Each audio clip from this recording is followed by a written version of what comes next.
Ya, selama ini alhamdulillah selama saya mengikuti di program Guru Penggerak, di situ saya merasa sangat kurang sekali ilmunya.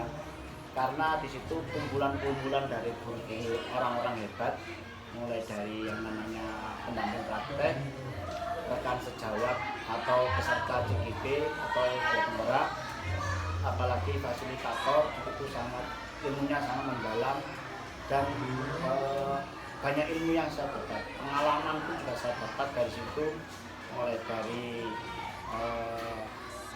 pembelajaran, terus menganggap anak yang selama ini berjalan ternyata jauh berbeda dengan apa yang diimpikan oleh Ki Hajar Dewantara.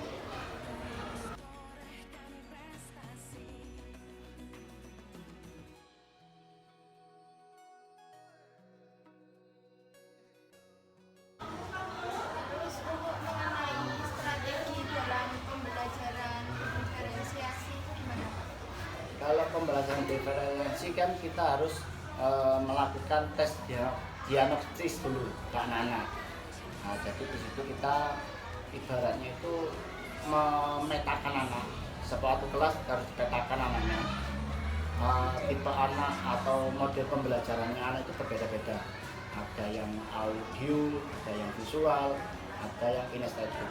Nah, kita harus tahu peta dari anak-anak itu bagaimana.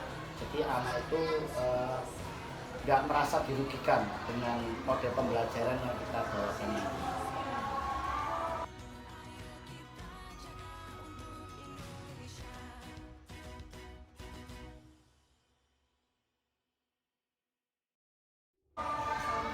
Jenis pembelajaran diferensiasi apa yang sama Pak?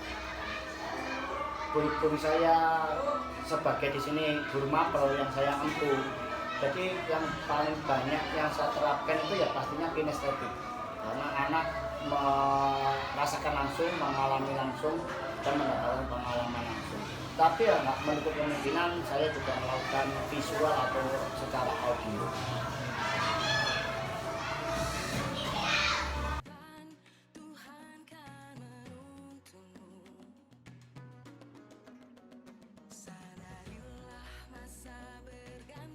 Kemudian untuk mengidentifikasi perbedaan dalam tingkat keterampilan dan strategi itu seperti apa? Ya, setiap anak berbeda dan setiap anak itu mempunyai potensi-potensi atau keunikan sendiri-sendiri. Kita tidak bisa memukul rata, anak itu harus bisa semua. Nah, intinya kalau di olahraga, ini saya bicaranya yang seperti yang mata pelajaranku, di olahraga itu mengenalkan.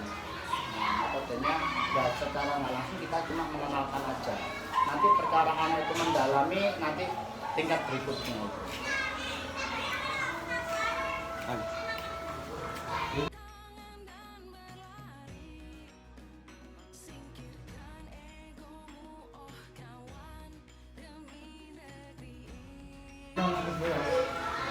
Contohnya bagaimana nih Pak? Seperti kinestetik yang audio, kinestetik anak-anak kalau di olahraga itu lebih titik beratnya itu ke kinestetik. Jadi anak-anak itu mencoba semua dan anak-anak dibebaskan mencoba tanpa peraturan yang sebenarnya. Jadi kita harus pandai-pandai merancang atau strategi atau gimana ya, membuat anak-anak nyaman dulu. Kalau dari anak-anak nyaman itu anak-anak bisa tertarik lebih dalam lagi untuk mencari informasi-informasi, materi-materi yang akan kita sampaikan. Jadi tantangannya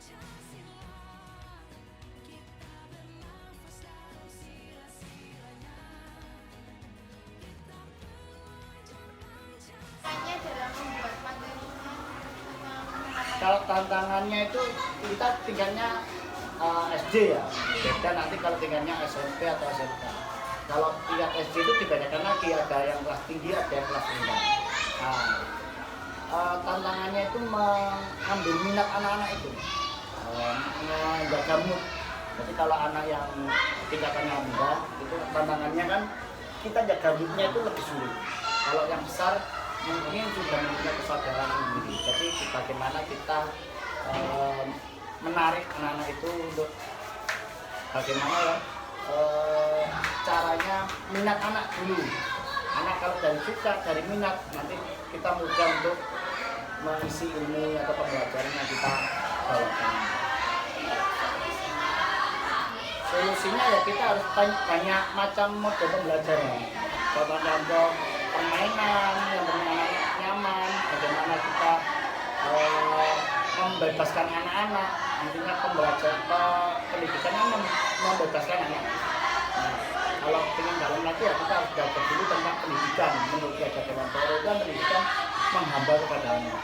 Nah, menghamba kepada anak itu memberi kebebasan ke anak sesuai kodratnya anak. Ada keberagaman, ada kodrat alamnya anak. Jadi kita bebaskan dulu ke anak-anak dulu.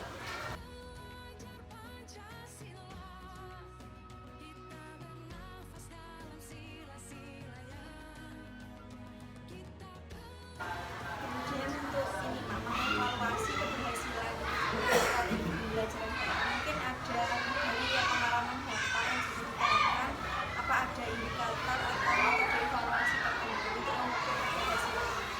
Kalau mau ke keberhasilannya kita harus sering-sering refleksi diri, terus refleksi anak-anak, terus evaluasi pastinya kita lakukan.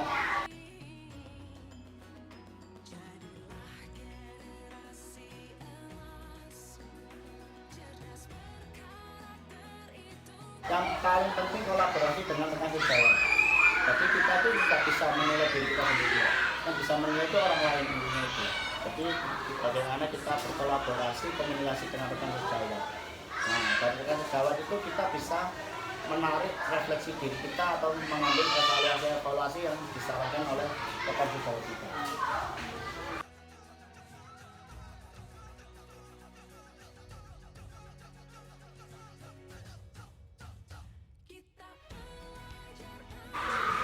Untuk memotivasi siswanya gimana Pak? Kalau memotivasi siswa ya itu apa ya, keahlian atau kita gimana ya, punya metode sendiri sih, nggak bisa kita menyarankan. Semua orang kan punya cara sendiri. Nah, kalau saya memotivasi anak itu jangan sering-sering memberi ribet atau memberi hadiah, karena ribet ini sebenarnya bukan untuk menggali motivasi anak, menjadi hukuman orang. Kalau selama saya mengikuti program guru penggerak itu, ribet itu bukan hadiah sebenarnya. Sebenarnya itu menjadi hukuman ke anak. Jadi ribet itu bukan hadiah, ya intinya hukuman ke anak. Coba dikurangi dari itu dan kita cari cara yang lain yang lebih unik lagi, yang lebih menarik lagi buat anak. Bisa dikatakan juga ribet itu kurang tepat. Ya bukannya kurang tepat, kita harus pandai-pandai menggunakannya. Ya tepat saja, asalkan cuma 1 atau 2 kali. Tapi kalau sering, anak-anak mentalnya anak-anak itu berbeda. Nah, jadi nanti mentalnya kita membentuk mentalnya anak-anak itu membentuk mental.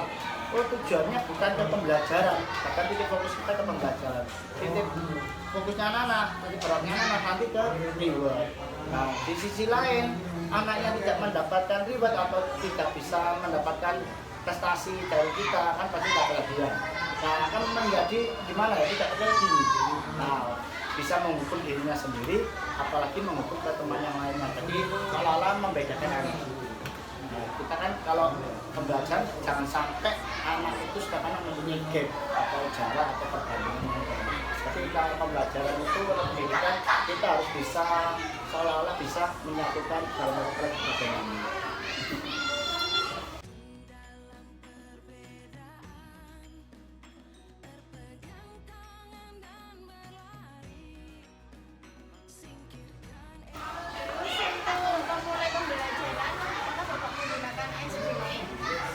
Kalau ice breaking tentunya kita menggunakan itu salah satu cara untuk menarik anak-anak. Ice breaking itu kreativitas kita sendiri aja. Mungkin bisa kalau di olahraga bisa senam jari atau senam otak kanan dan kiri, melatih fokus atau melatih konsentrasi. Kalau di guru kelas seperti ini mungkin bisa dengan nyanyian, bisa gel-gel atau keahlian kita. Kalau kita punya trik-trik kita katakan sulap, nah tebak-tebakan, nah itu bisa, atau seperti TTS yang mengajunya dasarnya, tapi itu ada pembelajaran, ada materi pembelajarannya, itu malah lebih bagus lagi.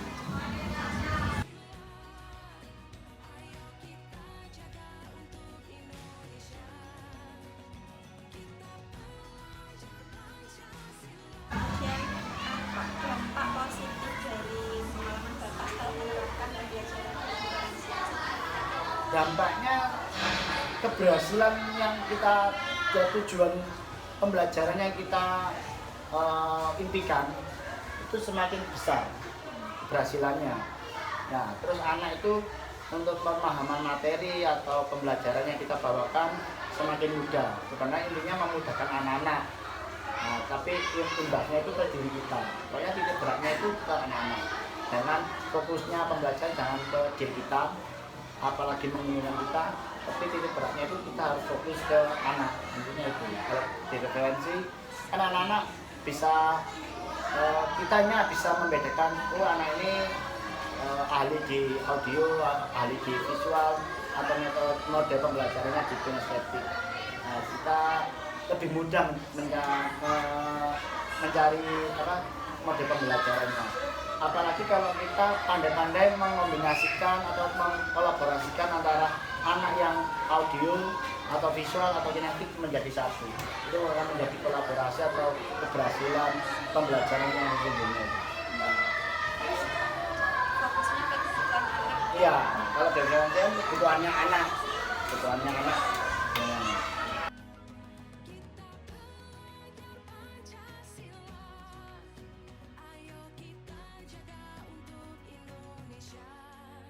Untuk saran buat kami Pak untuk pembelajaran diferensiasi ke depannya buat kami calon guru. Ya bukan calon guru, sebenarnya sudah guru ya.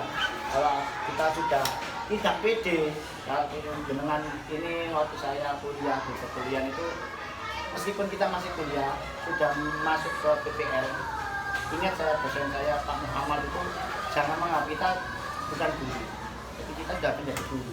Kalau kita sudah alam bawah sadar kita sudah mengajarnya, saya belum guru, saya masih kuliah, jangan. Kemudiannya kurang tepat.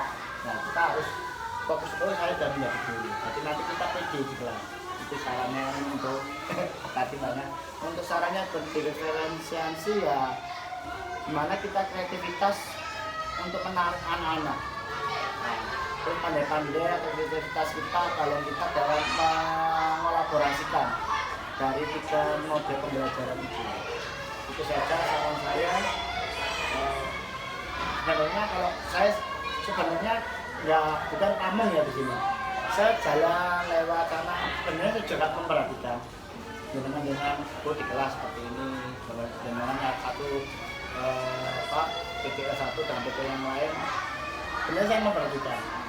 Ya, ada yang kurang, ada yang punya keunikan sendiri, ada yang punya keunggulan sendiri. Saya perhatikan, tidak lepas meskipun saya bukan ngomong jenengan, nanti biasanya kalau di tamunya minta saran, nah itu saya sarankan. Saya lihat penerapan diferensiasi sebenarnya sudah jenengan lakukan, tapi jenengan itu sebenarnya nggak sadar. Saya pun juga nggak sadar, ternyata ini nggak diferensiasi. Karena kita sudah melakukan semuanya.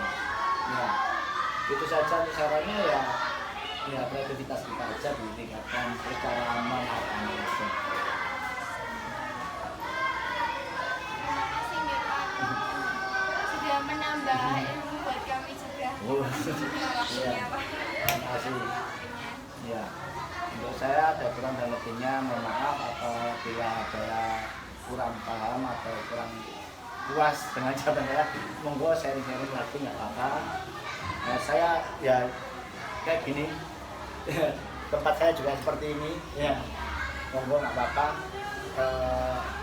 Kalau ingin tahu tentang lebih dalam lagi ya sebenarnya bukan langsung ke diferensiasi, menurut saya mulai dari awal, mulai dari filosofi Gajah Dewantara dulu itu lebih enak. Nanti dari mulai kita belajar filosofi Gajah Dewantara itu kita akan sadar sendiri, oh ini tak ada diferensiasi yang dimaksud.